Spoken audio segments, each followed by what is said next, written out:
Hello, everybody, and welcome back to Be Like Christ. Welcome back to our Bible study in Psalm 5. I apologize for the delay in getting this video out. We have had an unfortunate situation where the internet at this temporary apartment that we're in is really, really slow, and that's not great for uploading videos. And so hopefully we'll find some ways to get around that in the future, and we should be hopefully back on track for our Proverbs study. But let's go ahead today and get into Proverbs 5.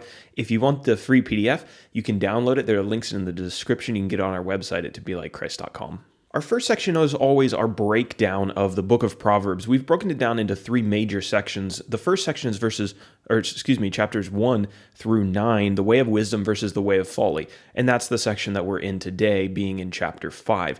We've also got the Proverbs of Solomon coming up in chapters 10 through 29, and the Proverbs of Agur and Lemuel in the last two chapters of the book. Just one key theme to talk about today, and that is that adultery will lead a man into ruin, and a wise man doesn't get involved with forbidden women.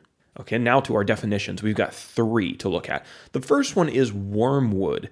Now, wormwood is not a reference to wood, which I actually thought that it was a type of wood, but to an herb, it seems like. An herb that had a very bitter taste, and it was often used in the ancient world for medicines. So think wormwood associated with bitter.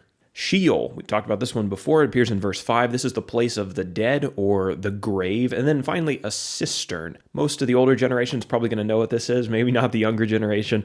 A cistern in verse 15, it's a tank for storing water. Store it so you can use it later. Proverbs 5 has 23 verses. I've got them all under one section heading, and that is warnings against adultery and lack of self-discipline.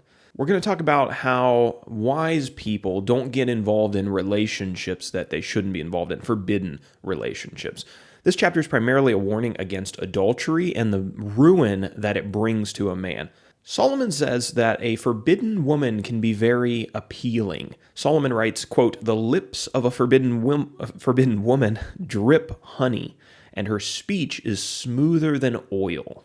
She can make herself very alluring, but her appeal is only surface deep, and it's all rotten underneath that. She lacks depth and wisdom. So think about the overall idea of Proverbs. It's about pursuing wisdom. And so if you want to pursue wisdom, somebody like this is not someone you want to be involved with. Any woman who seduces a man into sin is lost. A wandering woman who, quote, does not ponder the path of life. So she lacks wisdom, but also any man who involves himself with such a woman is a fool, walking into his own ruin and throwing away his honor and his good name.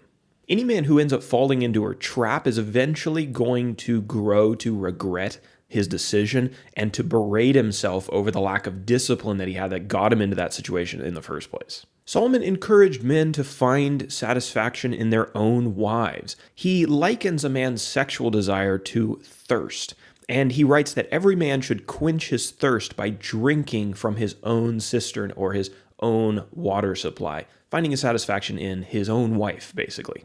Solomon writes that he wanted men to be, quote, intoxicated by their own wives because the marriage bed is where wise men find their satisfaction.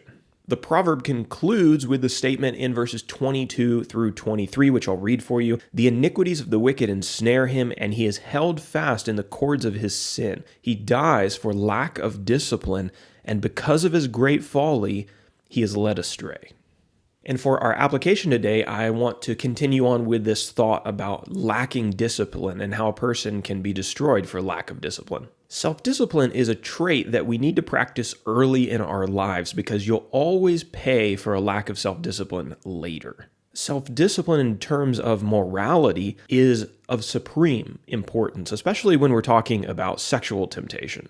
If you never discipline yourself sexually and you run to your computer or to your girlfriend or to a one-night hookup to satisfy yourself every time you have an urge, then you're going to find your lifestyle leading you into all kinds of trouble and all kinds of places you don't want to go. You're going to have a reputation that you don't want, and you're not going to be thought of as an honorable person or a wise person.